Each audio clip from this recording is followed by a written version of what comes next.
What is up, MMA fans? You're watching Trent Picks MMA, and this is a recap for UFC Des Moines, Sandhagen versus Figueiredo.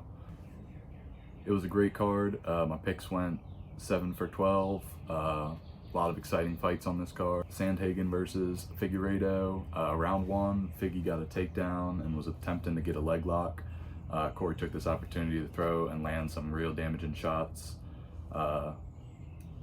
Round 2, Figgy went back to attempting leg locks, but Sandhagen ended up getting a 50-50 position and taking top position and keeping his legs tangled up. And Sandhagen used this to just absolutely destroy Figgy's knee.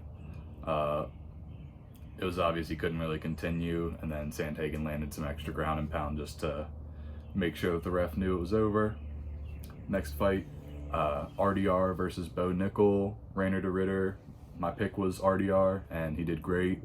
A lot of people were saying that Bo was fraud checked in this fight, but I thought Bo had already been fraud checked when he fought against Cody Brundage, and he didn't look good in the Paul Craig fight either.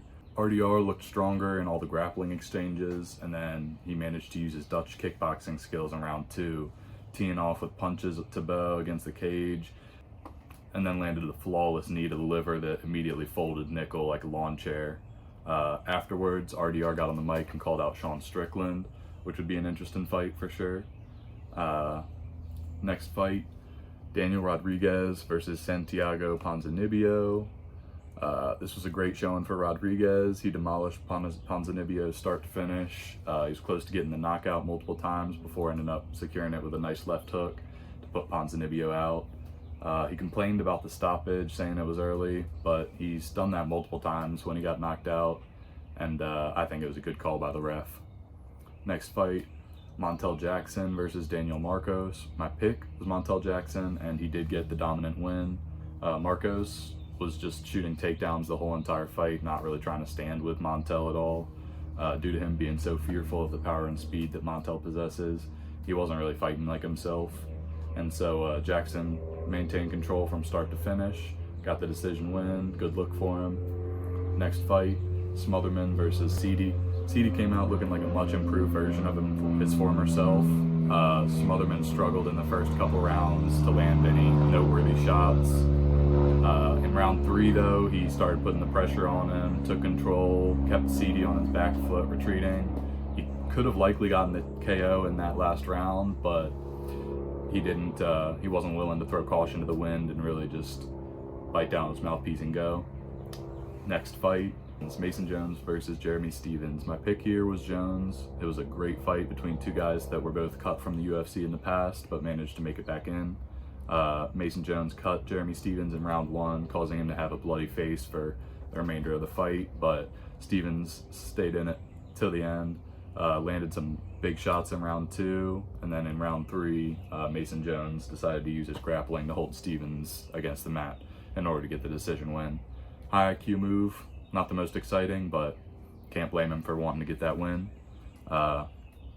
Next fight, Santos versus Miesha Tate. My pick was Santos, and she got the decision win after a competitive 3 rounds. Next fight, Bikoev versus Ryan Loder. Insanely impressive win for Bikoev. He was the first to knock out Loder with a phenomenal highlight reel round 1 knockout. Loder couldn't get the takedown, and due to this, Bikoev just started teeing off on him, dropping him once. Loder gets back up, and then he just brutalized Loder on the feet some more against the cage. They clinched for a minute, and then Bikoev dropped him again with a nasty hook combination, making Loder shell up on the ground and forcing the ref to step in. Next fight, Jillian Robertson versus Rodriguez. My pick here was Robertson, and she dominated the fight start to finish. She actually managed to retire Rodriguez with a super dominant performance, getting takedowns, doling out punishment from the top. Her ground and pound is next level. I mean, it was nasty. In the end, she was forcing Rodriguez to give up her back, or rolled over onto her stomach, and Robertson flattened her out and just started landing blows over and over. Ref had to step in and call it.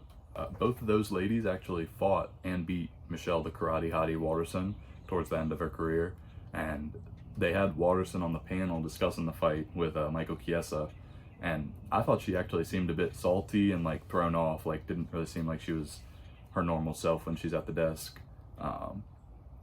but it makes sense considering she lost to both of them. There's probably some hard feelings there. Next fight, Quang Lee versus Bolaños. My pick was Quang Lee to win by submission, and what did he do? He wins by submission in impressive fashion, dominating the fight start to finish and getting a round 2 win with a great rear naked choke. Next fight, Thomas Peterson versus Dontel Mays. My pick was Peterson, and he had a great fight, beating Mays in every category, just making him look completely helpless. Peterson won by decision after dominating Mays through every round. One judge even had a 25-30 on his scorecard. So that's the definition of dominance. I'm excited to see who they give him next, and I would be surprised if Dontel Mays stays signed in the UFC. Last fight to go over, Juliana Miller versus Petrovich. This was a good fight. Both ladies had some moments of control, and Miller ended up winning the unanimous decision. And that's going to do it for this card. That was a great Saturday. Hope you all had some good luck on your picks. Looking forward to this UFC 315 card, Bilal Muhammad against JDM. This should be a very, very exciting fight, even though Bilal was fighting, but JDM, I'm sure JDM will make it exciting. If you enjoyed, make sure to like and subscribe. If you've got anything to say, leave it in the comments below. And yeah, I appreciate you all. Have a good one.